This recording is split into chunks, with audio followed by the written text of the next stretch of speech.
오늘은 열 재앙의 마지막 재앙입니다. 마지막 재앙, 장자의 죽음에 대해서 살펴보기 원합니다. 10번째 재앙은 피날레와 같습니다. 그러니까 첫 번째부터 9번째까지 재앙은 이 10번째 재앙을 위해서 있다라고 해도 과언이 아닙니다. 그래서 우리는 오늘 이 10번째 재앙을 좀 살펴보면서 한 4가지 정도 귀중한 진리를 좀 얻길 원합니다. 자, 이 10번째 재앙은요, 그동안 9번째 재앙까지는 사람이 죽지 않았습니다.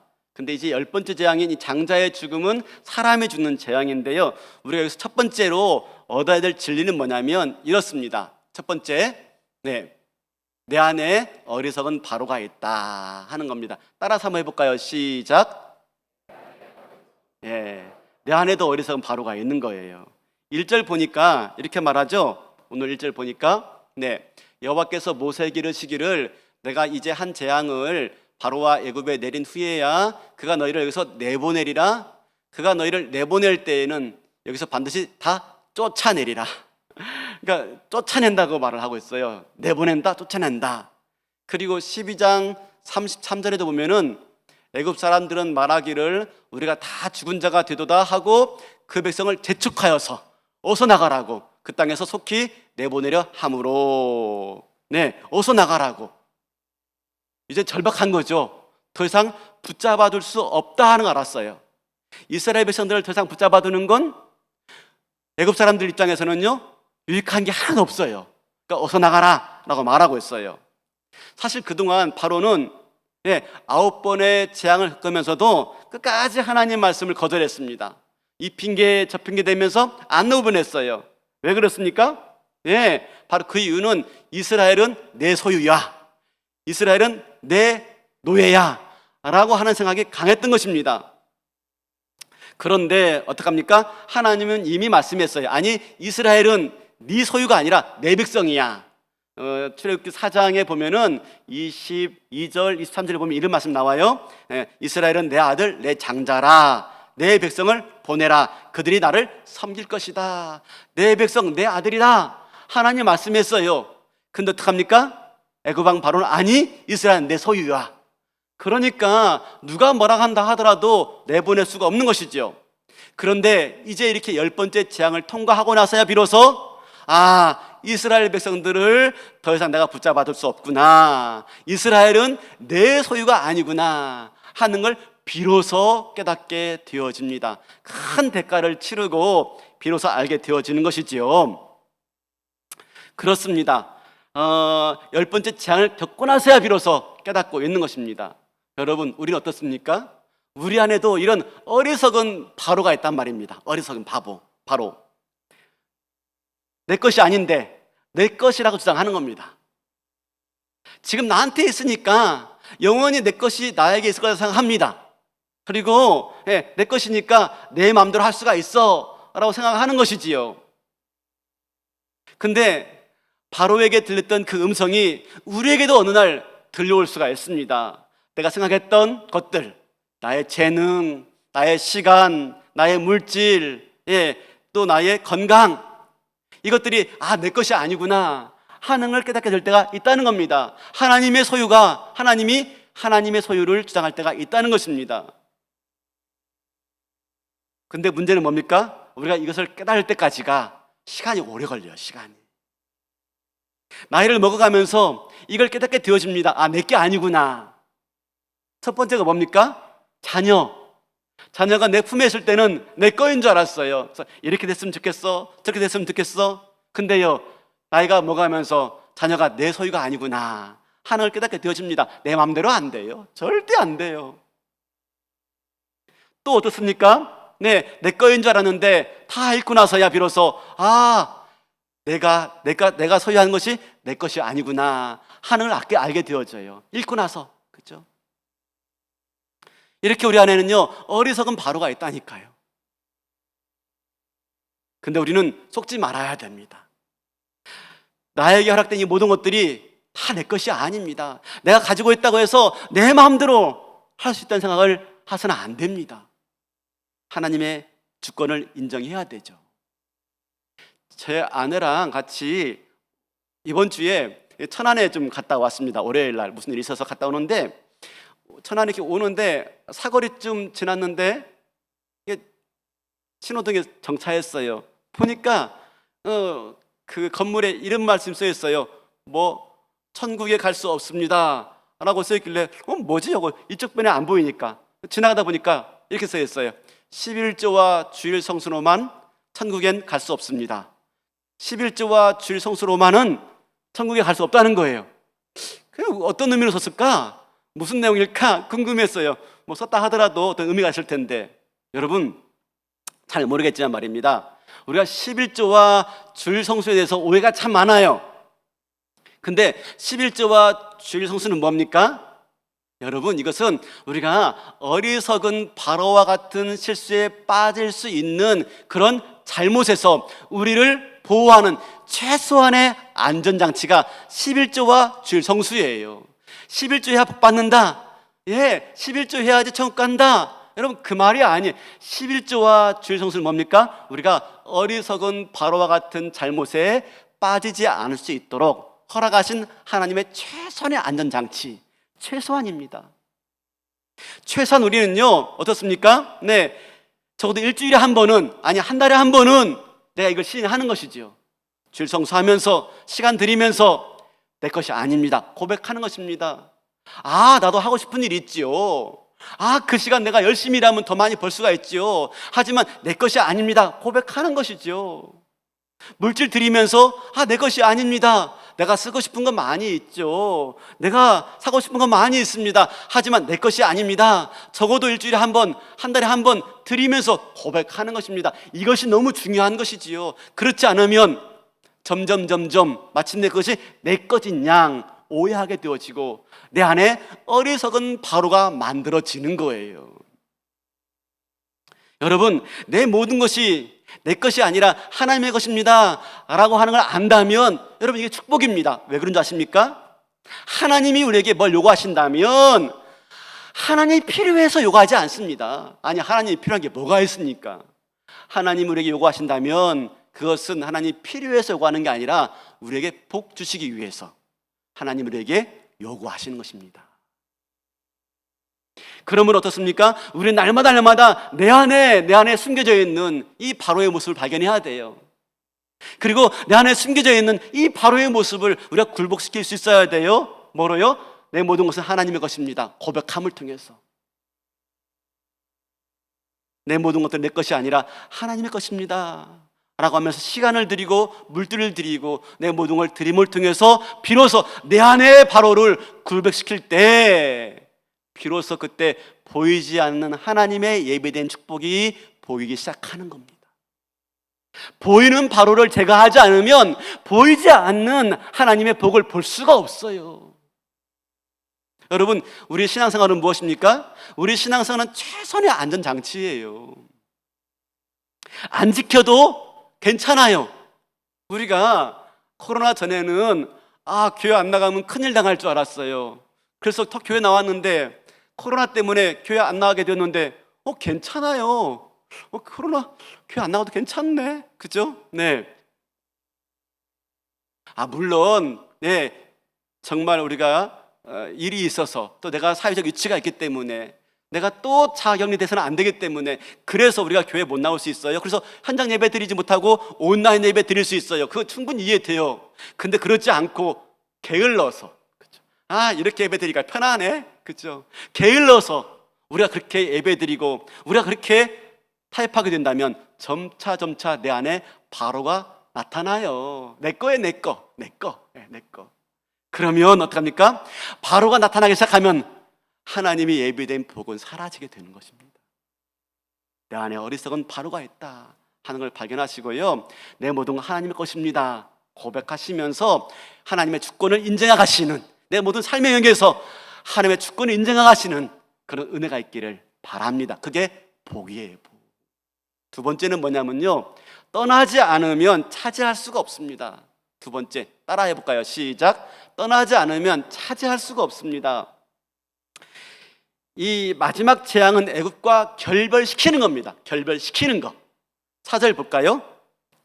자, 모세가 바로에게 이르되 여호와께서 이와 같이 말씀하시기를 밤중에 내가 애굽 가운데로 들어가리니. 자, 하나님이 밤중에 한밤중에요 애굽의 한복판에 들어가세요. 그 이전에 다른 재앙과 달라요. 그 이전의 재앙은요 하나님이 직접 가지 않았어요. 뭘 내리거나 뭘 보냈죠. 직접 가시는 거예요. 그런데 뭐라고 말합니까? 애굽 가운데로 들어가리니. 애굽 땅 한복판 들어가시는 거예요. 자, 또 볼까요? 11장 5절에도 보니까 애굽 땅에 있는 모든 처음 난 것은 다 죽으리니 하면서 애굽 땅이라고 말합니다. 또 6절 볼까요? 6절 애굽 땅에 전무후무한 큰 부르짖음이 있을 것이다. 애굽 땅, 장자의 죽음을 말하면서 애굽 땅 말합니다. 12장 12절에도요 내가 그 밤에 애굽 땅에 두루다니며 사람이나 짐승을 막론하고 애굽 땅에 있는 모든 처음 난 것을 다 치고. 13절에도요 내가 애굽 땅을 칠 때에. 자, 장자의 죽음을 말하면서 애굽 땅을 놓치지 않고 있어요. 이건 무슨 말일까요? 땅에 대한 초점을 놓치지 않아요. 이건 뭘 말하냐면 적어도 이스라엘 백성들에게 주는 의미가 있어요. 그 말은 뭐냐면 애굽 땅은 더 이상 살만한 곳이 되지 못한다라고 하는 겁니다. 이 땅은 더 이상 살만한 곳이 아니에요. 이 땅은 장자가 죽는 곳입니다. 여러분, 장자는 누굽니까? 장자는 아버지의 것을 이어받는 존재입니다. 근데 장자가 죽었으니 이어받지 못하는 겁니다. 다음 세대로 이어가지 못하는 거예요. 미래가 없어요. 그러므로 애굽의 논리, 애굽의 원리, 애굽의 가치관, 애굽의 철학으로 살아가면 더 이상 이 땅은 미래가 없다는 것입니다. 하나님이 아닌 세상을 수고할 때 우리에게는 더 이상 미래가 없다 하는 것을 보여주고 싶은 거예요. 이스라엘로 하여금 완전 애굽과 결별하도록 만들어내는 것이지요. 그러니까 이 마지막 10번째 재앙은 뭡니까? 하나님이 이스라엘로 하여금 애굽과 결별시키는 것입니다. 그 땅과 결별시키는 거예요. 그 땅의 문화와 그 땅의 철학과 그 땅의 논리와 그 땅의 가치관과 결별시키는 것입니다. 그러지 않으면 새로운 것을 차지할 수 없으니까. 떠나지 않으면 새로운 것을 얻을 수가 없기 때문에. 여러분, 우리가 우리 힘으로 애굽과 결별할 수 있을까요? 우리의 결단과 우리의 의지와 우리의 노력으로 애굽을 떠날 수 있을까요? 아니요, 그게 안 돼요. 이스라엘이 애굽을 떠나는 건 쉬운 문제가 아닙니다. 430년 동안 노예 생활하면서 애굽에 익숙해져 있었어요. 비록 노예이지만 그것이 편한 거예요, 편한 거. 근데 스스로 떠나요? 그게 안 되는 겁니다. 하나님이 결벽시키고자 10번째 재앙을 보내면서 애굽 땅 말씀하시는 겁니다. 사람은 안주하고 싶기 때문에. 아브라함이 그 아버지 데라와 함께 갈대 우를 떠나서 내가 지시할 땅 가나안 땅으로 가라 했을 때 중간에 어디 멈췄어요? 하란에. 하란은 이 갈대의 지역의 마지막 변방이에요, 변방. 그걸 넘어가면 이제 팔레스타인의 초입입니다. 데라는 갈대아를 떠나기 시작했지만 차마 떠나지 못하고 있어요. 새로운 땅에 대한 두려움이 있고요, 부담이 있고 염려가 있는 거예요. 그러니까 그 땅을 못 떠나요. 하란에 멈춰요. 거기서 죽어요. 아브라함은 데라가 죽고 나자 비로소 일어나 가나안으로 오죠. 여러분, 이처럼 어떡합니까? 우리는 익숙한 거에 안주하려고 하는 본능이 많다니까요. 그걸 위해서 어떡합니까? 떠나라. 하나님이 저와 여러분의 삶을 흔들 때가 있어요. 그게 무엇인지 모르겠지만 흔들 때가 있어요. 때로는 건강을 흔들기도 하고 사업을 흔들기도 하고 때로는 자녀 문제를 흔들기도 하고. 뭘 말하고 싶은 겁니까? 이 땅에 우리가 안주할 것이 아니라는 것이죠. 성경에서 우리를 뭐라고 말합니까? 너희들은 외국인과 나그네도라. 우리가 가야 할 곳이 어딘지를 분명히 말씀해 주고 있는 것이지요. 그러므로 우리는 어떡합니까? 우리가 갈 곳이 어딘지를 분명히 깨닫고 이 땅에 안주하지 말고 하나님 나라를 향해서 한 걸음 한 걸음 나아가는 거예요. 그게 어떤 모습입니까? 이 땅에서도 하나님의 통치에 순종하는 겁니다. 이 땅에서도 하나님 말씀에 순종하는 거예요. 정말 하나님 나라를 바란다면, 정말 하나님 나라가 온다는 것을 믿는다면 내가 그의 통치에 순종하고 그의 말씀에 순종하는 것입니다. 오늘 또 떠나지 않으면 내가 차지할 수가 없다는 이 사실을 깨달으시고 오늘 또 내가 떠날 거 떠나야 돼요. 나를 사랑하는 마음에서 떠나야 되고 내 명예와 자존심을 위하는 마음에서 떠나야 되고 나를 위하려고 하는 모든 노력에서 떠나야 되고 그러면 이 코로나를 맞이해서 너는 떠날 게 어디냐? 저한테 물어봤어요. 나는 떠날 게 무엇이냐? 저한테 떠날 것은 숫자예요. 숫자. 여러분, 저 숫자가 진짜 약합니다. 정말 전 약합니다. 아마 우리 장로님들 잘 아십니다. 제가 얼마나 약한지. 저 약합니다. 진짜 약합니다. 근데 그럼에도 불구하고 이 박 목사가 숫자에 민감해요. 몇 명 모이느냐? 야, 당진제께 몇 명 모이느냐? 박 목사, 너네께 몇 명 모이냐? 숫자에 민감해요. 근데 이 코로나를 통해서 그걸 떠날 수밖에 없어요. 몇 명 모이냐가 중요한 게 아니에요. 지금은. 그렇죠? 무엇입니까? 몇 명 모이냐가 중요한 게 아니라 얼마나 진실한 성도가 모이느냐, 얼마나 참 그리스도인이 모이느냐. 본당에 숫자가 가득 차가지고 많은 성도가 앉아있으니까 만족하면서 설교하는, 더 이상 거기에 취해 있지 말라는 것이죠. 떠나야 된다는 것이죠. 정말 한 명 한 명이 있는 곳에서 얼마나 참다운 그리스도인으로 살아가느냐, 그래서 그것을 빛과 소금으로 만들어내느냐, 그 중에 하나가 바로 1:1 제자 양육이에요. 1:1 제자 양육을 통해서 정말 참 성도 만들어내고요, 세워가고, 그 일들 위해서 지금 우리 장로님들, 권사님들이 얼마나 애쓰고 있는지 모릅니다. 저는 기대합니다. 그렇게 정말 이 1:1을 통해서 한 명 한 명 말씀 가운데 세워지고 한 명 한 명 늘 말씀 붙잡고 살아가는, 그래서 있는 곳에서 참 그리스도인으로서 세워지는 그런 성도들이 가득 찬 나라. 그죠? 이 코로나 통해서 다시 한번 내가 떠날 것이 무엇인지를, 그래서 숫자가 아니라 정말 참 성도를 세우는 일에 최선을 다하자, 마음 먹고 고백하고 있는 것입니다. 세 번째로 우리가 이 마지막 재앙에서 얻을 수 있는 진리는 뭐냐면 내가 행한 대로 받는다 하는 거예요. 행한 대로 받는다. 따라 한번 해볼까요? 시작. 애굽의 장자의 죽음은요, 바로가 이스라엘에게 했던 그대로 받는 거예요. 그대로. 출애굽 1장에 가면은 물론 왕은 다르지만 바로가 어떡합니까? 이스라엘에서 여인이 아기를 낳으면 여자아이는 살려주고 남자아이는 죽이라 그러죠. 물론 그때 산파들이 지혜롭게 그 명령을 잘 피해서 많이 살아남았지만 끝내 바로가 포기하지 않아요.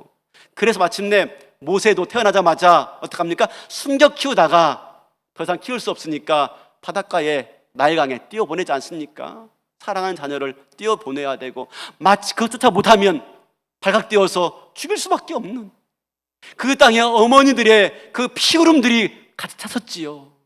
근데 이 열재앙을 통해서 어떻습니까? 12장 30절 한번 읽어주시겠습니까? 볼까요? 그 밤에 바로와 그 모든 신하와 모든 애굽 사람이 일어나고 애굽에 큰 부르짖음이 있었으니 이는 그날에 죽음을 당하지 아니한 집이 하나도 없었습니다. 이제 누가 죽습니까? 애굽의 장자들이 죽어요. 애굽의 장자들이요. 이렇게 반복되는 겁니다. 비극은. 갈라디아서 6장 7절에 이렇게 말씀하고 있죠. 스스로 속이지 말라. 하나님은 업신여김을 받지 아니하시나니 사람이 무엇으로 짓든지 그대로 거두리라. 애굽은, 아니 이스라엘은 내 장자요 내 아들이니 그를 보내어 나를 섬기게 하라. 그 장자인 이스라엘을 죽이니 하나님이 애굽의 장자를 죽이시는 것이죠. 하나님은 반드시 갚으시는 분이십니다. 내가 저주하면 저주한 대로 갚고요, 내가 축복하면 축복한 대로 갚는 거예요. 그러므로 우리가 다른 사람에 대해서 함부로 하지 말아야 돼. 함부로 말하지 말아야 돼. 특별하게 내가 힘이 있을 때 더욱더 함부로 하지 말아야 돼. 힘이 있을 때. 내가 힘이 있으니까 함부로 말해도 그 사람이 대꾸하지 못하고 반응하지 못하죠. 그럼 내가 잘못한 줄 몰라요. 근데 먼 훗날 시간 지나서 까마득히 모르고 있는데 훗날 어떤 일 당하면 그렇게 말하죠. 아니, 저 사람 나한테 왜 저래? 왜 저러기는요? 내가 그 사람한테 한 일이 있었던 것입니다. 내가 그 사람에게 한 짓이 있었던 거예요. 그러니까 그 사람이 나한테 하는 것이지요. 나는 몰랐을 뿐이지요. 여러분, 살다가 저 사람 나한테 왜 이래? 그럼 생각해 보세요. 내가 한 일이 없나? 있을 거예요. 있을 거예요. 젊었을 때 아내에게 잘하라. 그 말 아닙니까? 그죠? 그래야 나중에 늙어서, 그죠? 구박받지 않고 밥 한 그릇, 국 한 그릇 얻어먹는 거죠. 얻어먹는 거죠. 아, 저 옆에 있는 왜 저래? 왜 그러긴요? 그죠? 내가 한 일이 있는 거죠. 그러므로 어떡합니까? 내가 베푼 대로 받게 되어 있다. 힘 있을 때 우리가 더욱더 삼가 조심해야 되고요. 어떻게 됩니까? 내가 가능하면 그 사람이 정말 좋아하는 것들로 우리가 베풀 수 있어야 돼요. 지난번에 수요 예배 드리는데 참 와닿았던 말씀이 있어서 한번 나누려고 그래요. 잠언 25장 25절인데 한번 볼까요? 먼 땅에서 오는 좋은 기별은 목마른 사람에게 냉소와 같으니라. 지우지 마시고요. 먼 땅에서 오는 좋은 기별은 뭐냐면 전쟁터에 아들을 내보내고 남편을 내보냈는데 기별이 왔어요.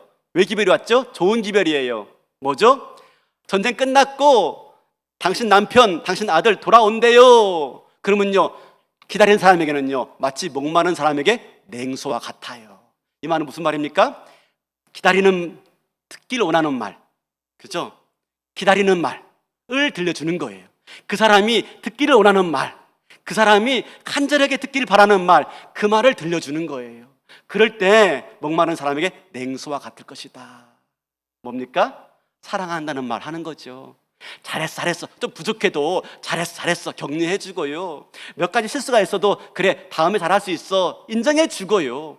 조그만 실수 발견해가지고 이거 했네 저런 네 하지 않고 보듬어주고 격려해주는 그런 말 하게 되어지면 그대가 받게 되어 있는 겁니다. 내가 복받게 되어 있는 것입니다. 그러므로 어떡합니까? 행한 대로 받게 된다 하는 말씀 기억하고 장자의 재앙을 통해서 내가 선을 베풀고 사랑을 베풀고 복을 베푸는 주의 백성 될 수 있기를 바랍니다. 마지막 네 번째입니다. 네 번째, 다 같이 한번 읽어봅시다. 결론이자 굉장히 중요한 말씀인데요, 다 같이 시작. 위대한 일은 은밀하게 이루어진다. 뭐라고요? 위대한 일은 은밀하게 이루어진다. 멋있지 않아요? 제가 지어냈는데, 그렇죠? 12장 31절 보니까 이렇게 말합니다. 밤에 바로가 모세와 아론을 불러서 이르되 너희와 이스라엘 자손은 일어나 내 백성 가운데서 떠나 너희 말대로 가서 여호와를 섬기며 밤에요, 한밤중에 그날 밤에 장자의 재앙이 일어나는데 그날 밤에 부르고 있어요. 모세와 아론을요. 급한 거죠. 급한 겁니다. 그리고 그날 밤에 내보내요. 그날 밤에. 그래서 그날 밤에 탈출하는 이스라엘 백성들이 뭘 싸가지고 갑니까? 아직 발효되지 않은 반죽을 그래 싸서 어깨에 메고 황급히 나갑니다. 떡을요 발효되지 않은 걸 가져 나가요. 그래서 그 이후로부터 유월절 지키고 무교절 지킬 때마다 이스라엘 백성들은요 발효되지 않은 무교병을 먹습니다. 손들이 묻죠. 왜 이런 걸 먹어야 돼? 맛없는 빵을요? 그때 첫 유월절 때 우리가 애굽에서 나올 때 황급히 나오다 보니 발효되지 않은 누룩을 발효되지 않은 반죽을 가지고 나와서 그렇게 나와서 먹었어. 그만큼 황급히 나왔어. 무슨 말합니까? 하나님의 일은요 더디 걸리는 것 같지만 그게 이루어질 때는요 급작스럽게 이루어져. 급작스럽게 눈에 안 보일 뿐이지 사실은요 하나님의 역사는 조금씩 진행되고 있는 겁니다. 깡깡 얼어붙은 얼음물 같지요. 근데 그 밑에 물이 흐르고 있는 거예요. 물이 흐르고 있는 거예요. 이번 주에 새벽기도 말씀에 출애굽기 23장 28절 30절 말씀 봤는데 참 은혜가 되었습니다. 이제 이스라엘 백성들이 출애굽해서 가나안에 들어가는데 하나님 이렇게 말씀하시는 거예요. 내가 왕벌을 내 앞에 보내리니 그 별이 히위 족속과 가나안 족속과 헷 족속을 내 앞에서 쫓아내리라. 하나님이요, 이스라엘 백성들을 가나안에 먼저 보내는데 그냥 보내는 게 아니라 앞서가신대요. 앞서가가지고 그 땅의 원주민들을 다 쫓아내신대요. 그런데 29절 보여주세요.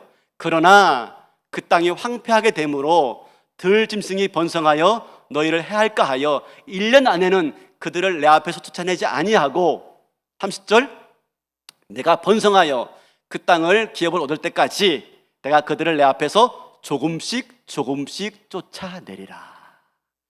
한 번에 싹 쫓아내지 않아요. 우리 같으면 한 번에 싹 쫓아내면 얼마나 좋아요. 싸울 일 없으니까.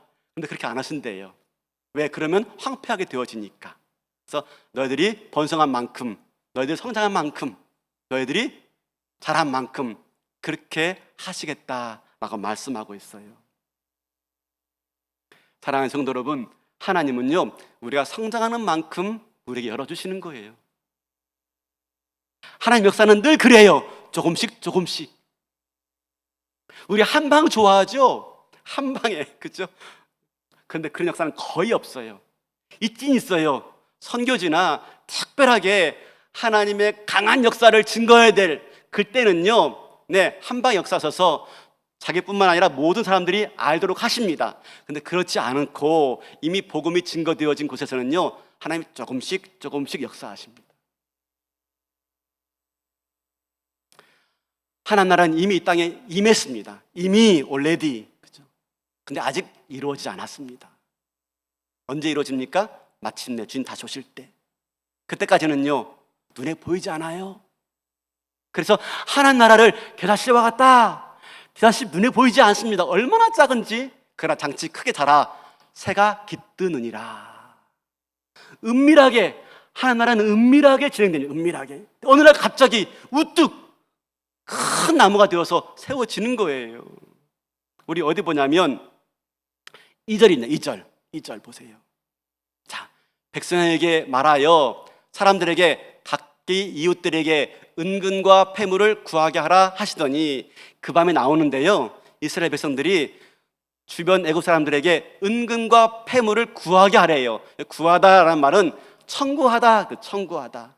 왜냐하면 430년 동안 노예로 살았는데 임금 받지 못했으니까 임금을 받고 나오라는 겁니다. 그래서 임금 받고 나오는데 생각해 보세요. 아니, 광야에서 은금 폐물이 무슨 소용이 있어요? 아니, 광야에 나왔는데 무슨 은금 폐물이 무슨 소용이 있어요? 근데 하나님 그걸 갖고 나오래요. 받아오래요. 왜 그래요? 아니, 광야에 필요한 것은 쌀이나 양식이나 뭐 이런 것들이죠. 근데 은금 폐물을 갖고 나오래요. 여러분, 그러면 은금 폐물은 뭡니까? 은금 폐물은 전리품이에요. 전리품. 당시 이 나라와 저 나라가 서로 싸울 때는요, 이기면 그 나라에 은금 폐물을 다 가져 돌아옵니다. 이게 전리품이에요. 지금 뭡니까? 야, 너희들은 그 땅에 도망치는 노예가 아니야. 너희들은 승리한 군대야 라고 말씀하고 있는 것입니다. 9번째 재앙까지 언제 하나님이 우리를 보내실까 더디 걸리는 것 같았어요. 근데 갑자기 10번째 재앙이 내리는 그날 밤에 하나님이 그들을 보내시는데요, 어떻게? 은금 폐물을 가지고 전리품을 가지고 나오게 하시는데 3절 같이 한번 읽어볼까요? 3절 시작. 여호와께서 그 백성으로 애굽 사람의 은혜를 받게 하셨고 또 그 사람 모세는 애굽 땅에 있는 바로의 신하와 백성의 눈에 아주 위대하게 보였더라. 아주 위대하게 보였더라. 누가 승리케 했습니까? 하나님이. 노예가 아니라는 겁니다. 하나님이 너희를 승리케 했다는 것입니다. 하나님의 승리. 근데 그게 위대하게 보이는 거예요. 위대하게. 아주 위대하게. 여러분, 위대한 일은요, 은밀하게 조금씩 진행됩니다. 근데 어느 날 갑자기 그날이 꽝 오는 거예요. 꽝. 그러므로 포기하지 말아야 돼요. 더디 걸린다 할지라도 포기하지 말아야 돼요. 포기하지 않으면 언젠가 하나님 우리를 위대하게, 아주 위대하게 하시는 거예요. 눈에 안 보인다고 포기하지 마시고 계속해서 기도의 씨를 뿌리시기 바라겠습니다. 헌신의 눈물을 뿌리시기 바라겠습니다. 믿음의 발걸음 정진하시기 바라겠습니다. 지금 내 삶에 어려운 문제 있습니까? 포기하지 마시고요, 오늘 또 한 걸음 한 걸음 내딛는 거예요. 조금씩 조금씩, 한 걸음 또 한 걸음. 제가 연초에 건강도 몸도 내 것이 아닌데 내 것인 줄 알았어요. 제 안에 어리석은 바보란데 바로가 있었어요. 바보죠. 바보가 있었어요. 어리석은 바로가 있다가 아니라 어리석은 바보가 있다가 좋겠네요. 바보가 있었어요. 바보가. 그래서 막 함부로 했더니 허리가 너무 아픈 거예요.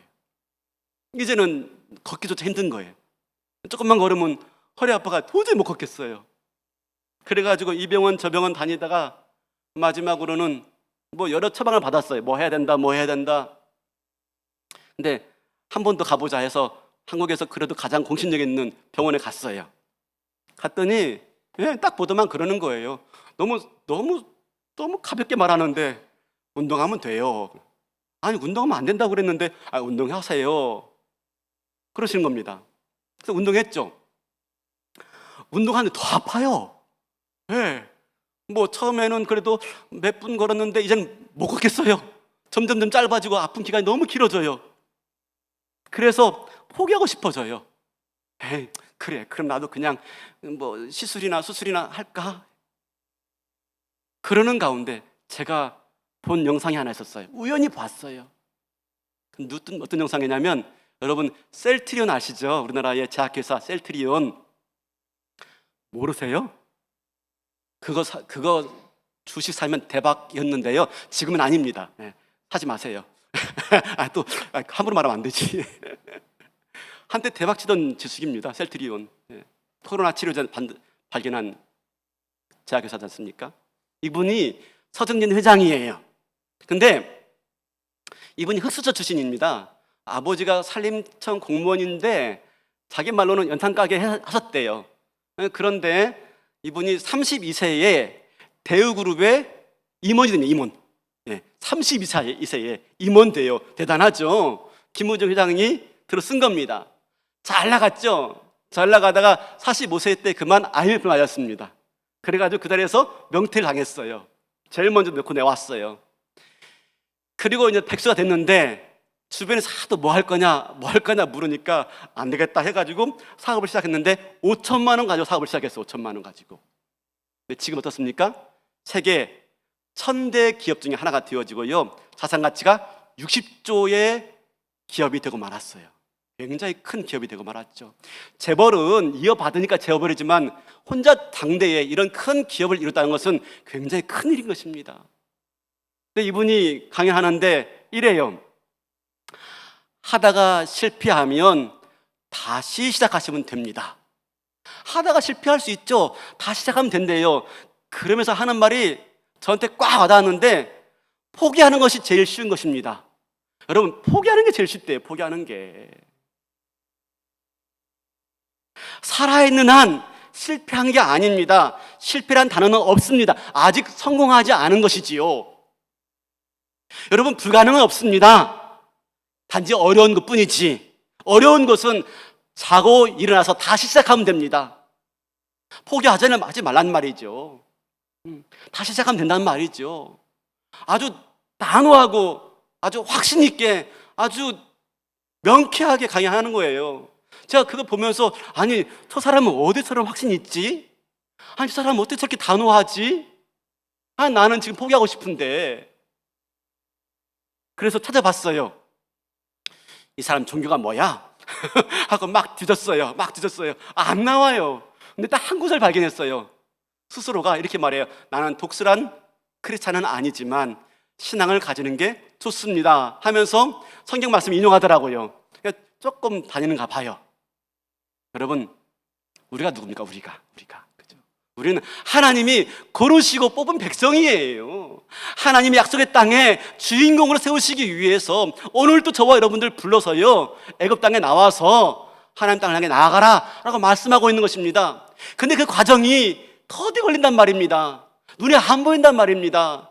우리가 요구할 것은 무엇입니까? 조금씩 조금씩.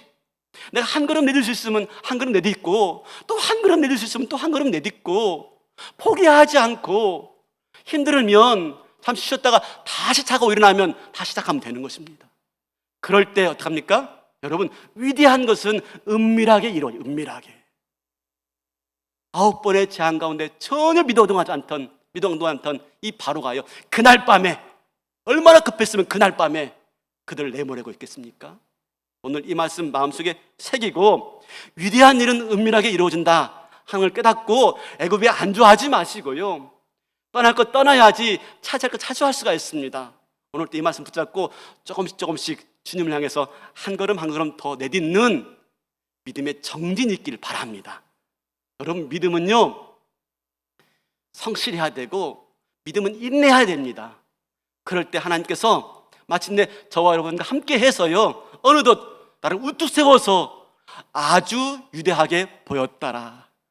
그 말씀이 저희들에게 향하는 음성으로 들려지는 그날까지 함께 믿음 안에서 열심히 나가시는 저와 여러분 되시기를 주님의 이름으로 축원합니다. 다 일어나시겠습니다.